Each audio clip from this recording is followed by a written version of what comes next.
Hello and welcome back to this I-24 News Evening Edition. I'm Lucy Arish and this is One on One. Joining me tonight is animal liberation activist Gary Yourofsky, who has made a name for himself by becoming something of a controversial figure in the animal rights arena.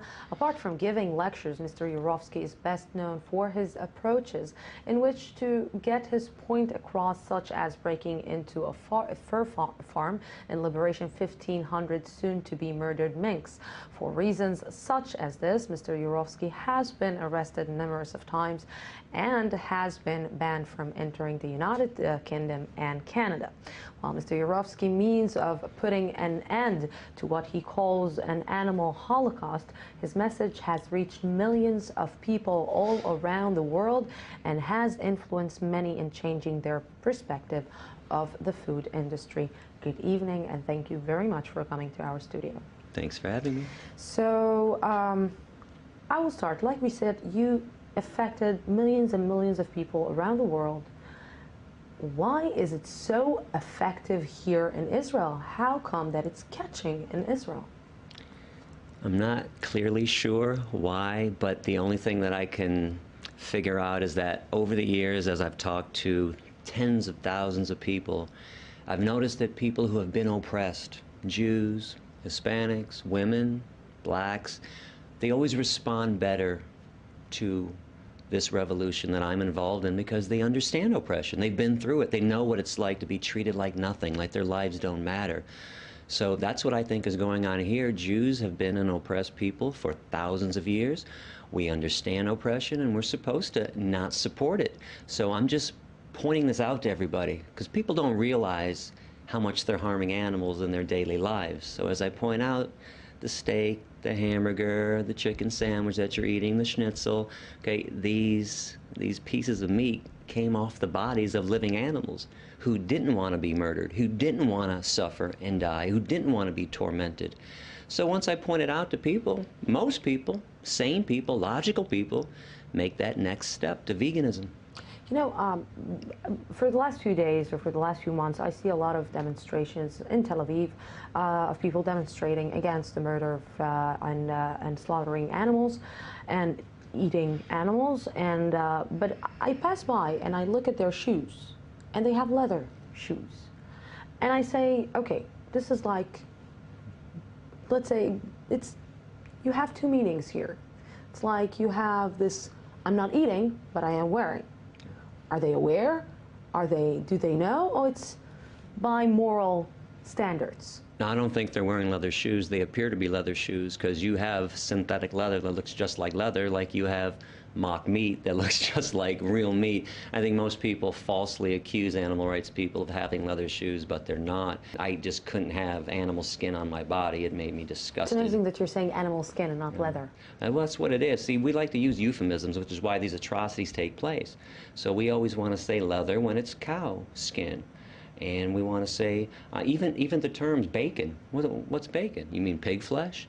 So once you start thinking about what we're wearing and what we're eating, again, this is why I say sane people will make a choice towards veganism.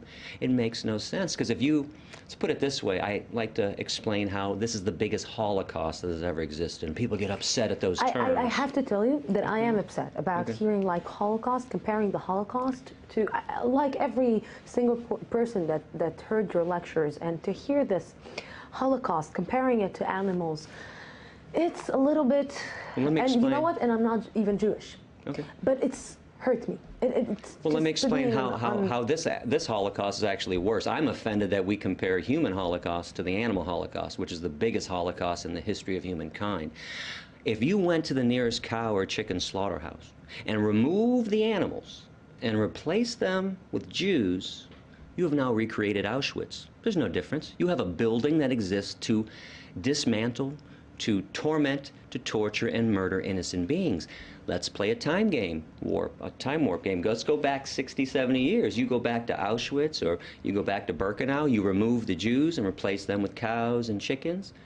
You still have a Holocaust taking place.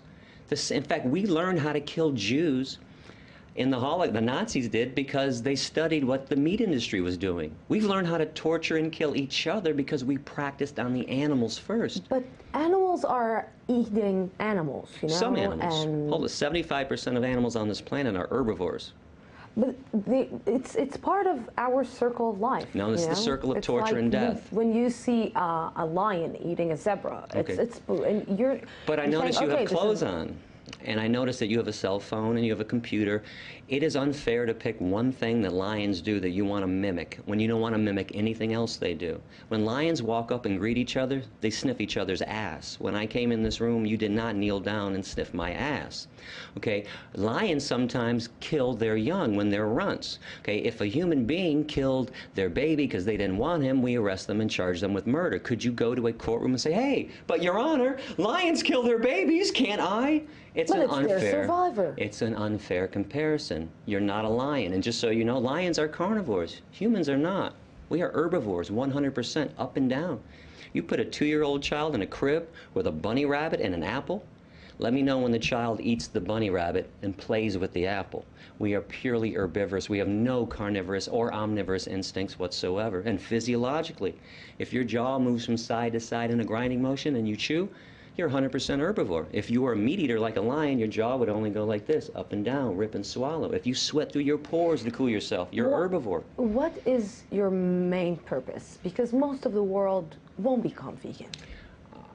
It depends on which day you ask me. The world, injustice can't live forever. The world will become vegan one day. Do you Just really like believe that? just like every woman on this planet will one day have their equality with men. Just like one day, all oppression will fall by the wayside. Injustice doesn't live forever, and it seems insurmountable. Don't get me wrong. I mean, I'm in the trenches. Believe me, it looks like and seems like it can't happen.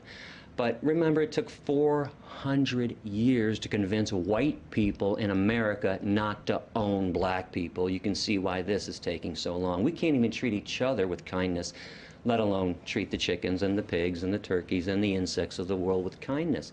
But I think we can treat each other with kindness one day once we learn how to treat the animals with kindness. You know, I'm feeling a little bit uncomfortable because I just had a steak for lunch, and and it's still I'm not convinced 100% that I should stop eating meat for the rest of my life. It's not that I'm eating meat every day, but I do love my steak on the plate once a week. So you have now 2 minutes to try to convince me eat meat once a month. I don't want to convince you to do it once a month. I want to convince you never to do it. Okay, you have to put yourself in the animal's position. Imagine that you were raped to impregnate yourself. Okay, somebody raped you to impregnate you. You gave birth to this baby. This baby was stolen from you at birth. That baby was fattened up with corn and soy and wheat and oats.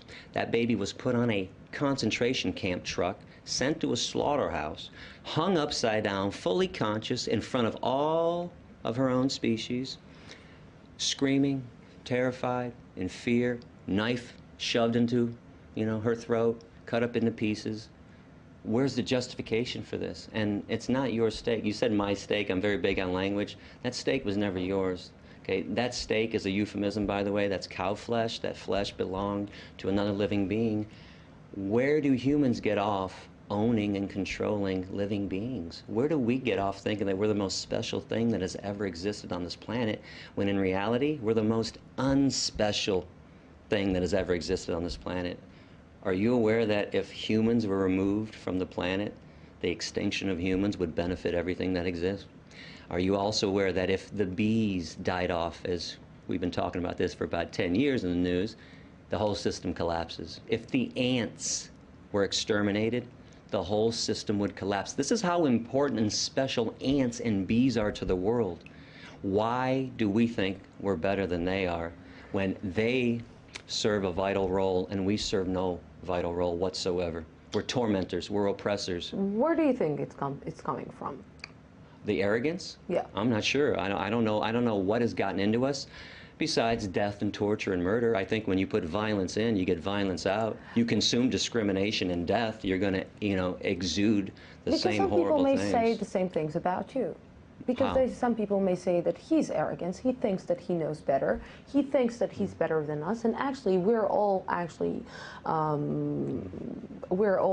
let's say, how can I put it? I'm the one to be charged, and you are the judge who is judging me right now. Yeah, well, there's two people in this world. There's people that judge and people that lie about judging. We judge people every day. We judge child molesters.